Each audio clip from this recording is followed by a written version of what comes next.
Davom etamiz. Poytaxtimizda yosh kutubxonachilar Respublika ilmiy-amaliy forumi boshlandi. 3 kunlik forum doirasida ko'plab tadbirlar bilan bir qatorda innovatsion loyihalar tanlovi ham tashkil etilmoqda. Tafsilotlar navbatdagi lavhamizda.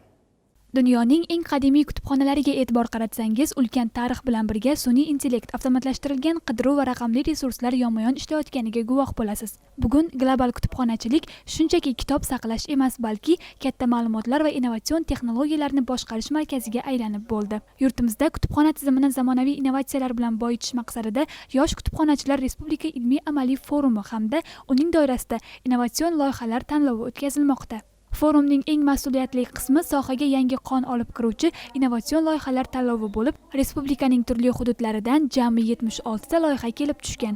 Ilmiy darajaga ega hakamlar guruhi har bir loyihaning dolzarbligi, innovatsionligi va amaliy mexanizmlarini chuqur tahlil qildi. Natijada eng yuqori baholangan 12 ta loyiha ikkinchi bosqichga yo'llanma oldi.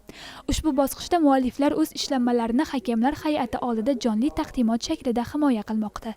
Innovatsion loyihalar tanlovida mening loyiham qabul qilindi. Ushbu loyiha kutubxonalarda ilk kutubxona o'yinini yaratish loyihasi bo'lib, Book City deb nomlanadi. Kompyuter zallarida o'yinlarga berilib ketgan yoshlarni aynan kutubxona tizimidagi yagona yangi hali qilinmagan ushbu loyiha orqali kutubxonaga va kitobga qiziqishini oshirishdan iborat bo'ladi. Ushbu Book City loyihasida kitobxon o'zi kitoblar olamida birga virtual tarzda sayr qiladi va kitoblarni o'rganishi, bilim olish imkoniyati ham bo'ladi ushbu loyihada.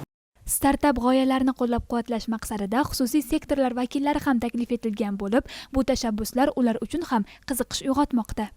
Biz nashriyot matbaa korxonalarini bu yoqqa mehmon sifatida taklif qilinganmiz va bu forumdagi umuman yoshlarning g'oyalarini o'rganyapmiz. Sababi biz xususiy nashriyot matbaa korxonalari faqat ishlab chiqarish bilan band bo'lmaymiz. Biz kitob do'konlari bilan hamkorlik qilamiz. Ya'ni o'zimizni ham kutubxonalarimizni tashkil qilamiz. O'sha kutubxonalarda mana shu yangi g'oyalardan foydalanish imkoniyati bor biz uchun. Bu forum sohani rivojlanishiga katta hissa qo'shadi deb o'ylayman.